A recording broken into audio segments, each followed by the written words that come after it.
बिस्मिल्लाहिर्रहमानिर्रहीम। अस्सलाम वालेकुम viewers, my name is Shahzad. और व्यूवर्स, आज हम अपने इंग्लिश बोलचाल का सबक नंबर 91 स्टार्ट कर रहे हैं, जिसके हर वीडियो में रोज़मर्रा इस्तेमाल के 5 फ़िक्रे शामिल होते हैं जो कि सादा मगर कारआमद होते हैं। So let's start the episode number 91 of English बोलचाल। व्यूवर्स, आज का सेंटेंस नंबर 1 और ओवरऑल सेंटेंस नंबर 6 to 6। मैं सुबह से उनका इंतज़ार कर रहा हूँ। मैं सुबह से आपका इंतज़ार कर रहा हूँ। मैं सुबह से उसका इंतज़ार कर रहा हूँ।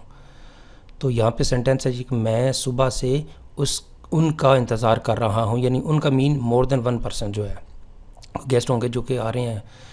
I have been waiting for them since morning. अगर मैं ये कहूँ जी मैं आपका सुबह से इंतज़ार कर रहा हूँ, I have been waiting for you since morning. मैं उसका सुबह से इंतज़ार कर रहा हूँ, I have been waiting for him since morning. या मैं उसका यानी फ़ीमेल का इंतज़ार सुबह से कर रहा हूँ, I have been waiting for her since morning. तो यहाँ पे सेंटेंस है जी कि मैं सुबह से उनका इंतज़ार कर रहा हूँ, I have been waiting for them since morning. Sentence number है जी हमारा 2। क्या आपने अदायगी कर दी है? कोई अदायगी की बात हो रही है, पेमेंट्स की बात हो रही है कि जी आपने बिल की या कोई जो भी पेमेंट्स करनी थी उसकी आपने अदायगी कर दी है। क्या आपने अदायगी कर दी है? Have you made the payment? Have you made the payment? क्या आपने अदायगी कर दी है? सेंटेंस नंबर है जी हमारा 3। तुमने मेरे साथ ऐसा क्यों किया? तो पॉसिबल है दो दोस्त हैं जो है वो एक दोस्त दूसरे से नाराज़गी का इज़हार कर रहा है कि भाई तुमने मेरे साथ ऐसा क्यों किया। अब 100 रीज़न हो सकती हैं।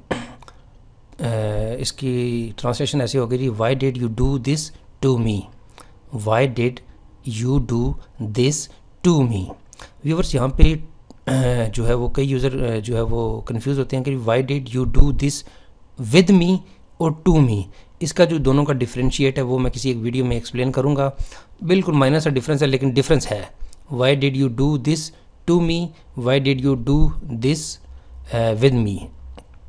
थोड़ा सा लॉजिक का फ़र्क है, अदरवाइज सेंटेंस मीनिंग एक जैसे होंगे लेकिन थोड़ा सा लॉजिक का फ़र्क हो सकता है। तो यहाँ पे सेंटेंस है जी, तुमने मेरे साथ ऐसा क्यों किया? Why did you do this to me. Sentence number है जी हमारा 4। सेंटेंस नंबर है जी हमारा 4। उसका सबक दुनिया भर में देखा जा सकता है। उसका सबक दुनिया भर में देखा जा सकता है। His lecture can be watched across the world. His lecture can be watch across the world, यानी उसका सबक पूरी दुनिया में देखा जा सकता है। अक्रॉस का मतलब होता है कि किसी चीज़ के एक कोने से लेकर दूसरे कोने तक।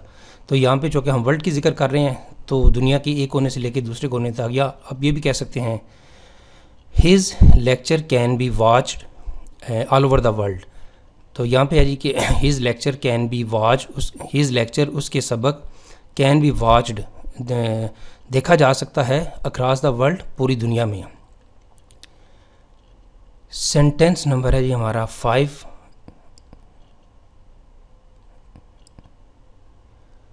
मैं आपके लिए कुछ भी कर सकता हूँ। मैं आपके लिए कुछ भी कर सकता हूँ। I can do anything for you. ये अमूमन हम जो है वो ये फ़िक्रा तो वो एक टेलीविज़न का एक सीरियल थी तो उसमें हम एक अलादीन का चिराग है वो एक इस तरह के फ़िक्रे बोलता है, I can do anything for you. So anyway यहाँ पे ट्रांसलेशन थी, मैं आपके लिए कुछ भी कर सकता हूँ, I can do anything for you. तो व्यूवर्स, यहाँ पे हमारा आज का लेसन जो है वो सबक नंबर 91 का इख्तिताम होता है। मज़ीद मालूमात के लिए आप हमारी वेबसाइट को विज़िट कर सकते हैं।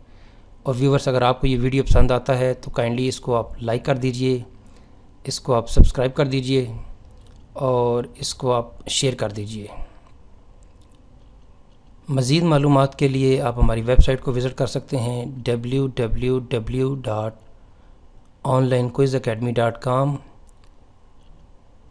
व्यूवर्स, अगली वीडियो तक मुझे इजाज़त दीजिए। अल्लाह हाफिज़।